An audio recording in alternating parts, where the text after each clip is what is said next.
Well, welcome. Welcome, Chuck, for a special announcement. I want to start by saying, I'm back. For those of you who I don't know, or I will soon be friends with, my name is Chuck Black. I use he, him pronouns, and I am proud to once again be a part of First U. I started coming here, well, virtually, back in November 2020, and I officially joined that spring before ever actually being here in person. My time at First U has been so powerful as I served on our board.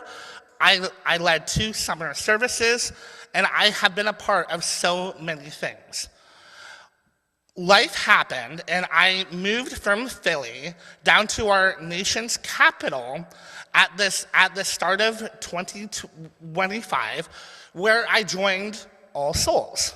And I loved All Souls.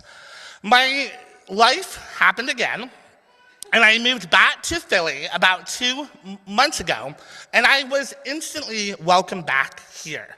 This is truly my church home. I never thought church would be something that I wanted to be a part of, or something that mattered to me. As a person who's queer, as a person who has multiple disabilities, and as a person who right now identifies as an atheist, I never really thought church was a thing for me.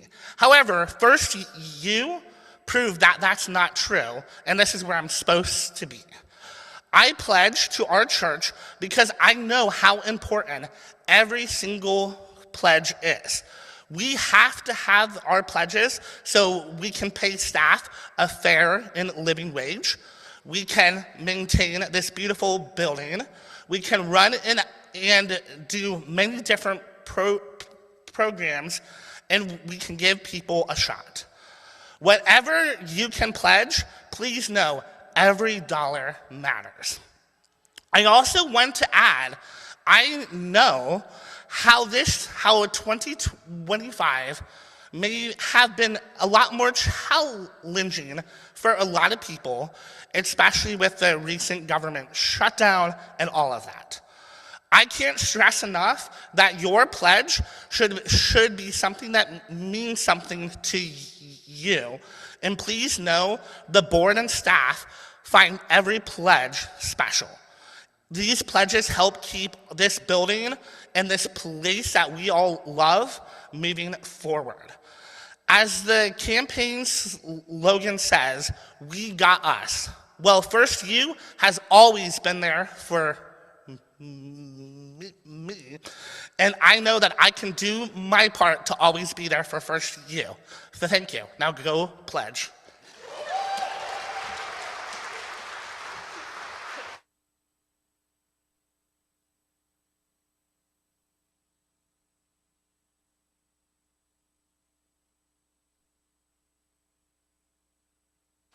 We're having a little board reunion. Chuck and Dolly were on the board together before up here. Thank you so much, Chuck. So Chuck was talking about a pledge. Who knows what a pledge is? Who doesn't know what a pledge is? You don't need to be ashamed. It's a weird thing. Not lots of places do it. So we talk about pledges as a way of describing our financial commitments to this community. This is a community that unfortunately doesn't have any massive source of money pouring into us from on high. Everything we do here together to awaken love and justice in our lives and in the world happens through the ability of this community to pull our financial resources together, figure out a budget together, and make it happen. And so lots of people in this community choose to make what's called a pledge, which is what Chuck was talking about.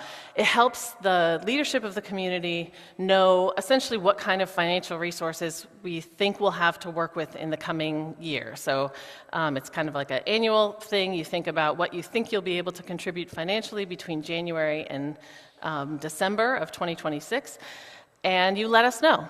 Most of us find that it's easiest to also set up some kind of auto giving. I have like an auto giving set up so that my paycheck comes in on Wednesday, my auto giving goes out on Thursday. It is always reliable, it never bounces. It's good for me to be consistent as a giver, it's good for the congregation as well. But people choose to give in all kinds of different ways. And we are a community that has like a really wide variety of financial circumstances amongst the people. So as Chuck said, every single gift makes a difference. If you actually divide the church budget by the number of people here, it's something like $2,000 per person in order for us to actually carry out our full mission.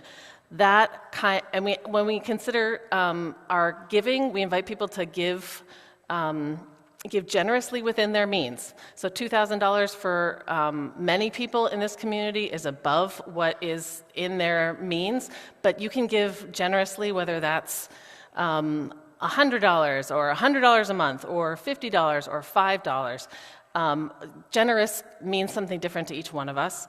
Other people in this community, $2,000 a year is well within their means, and they wouldn't consider it to be generous, and so they choose to give more. Somehow, I've been here, this is my 10th year here, somehow we have always found a way to carry out our mission in a powerful and meaningful way with whatever we are able to gather.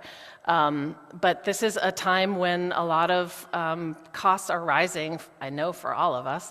Inflation is high, groceries are high, utility bills are going up, health insurance is going up. That's true for the staff here and the building here as much as it is true for all of us at home. So for those of you who are considering giving a pledge, who've pledged in the past, you've received some information in the mail probably. There's this brochure that is in our orders of service today. There's a link in the chat if you're here with us virtually. We invite you to make a pledge or or set up an auto gift if that's an easy thing for you, or give in some other way. We are happy to answer your questions. Amy, are you doing question answering today? I forget.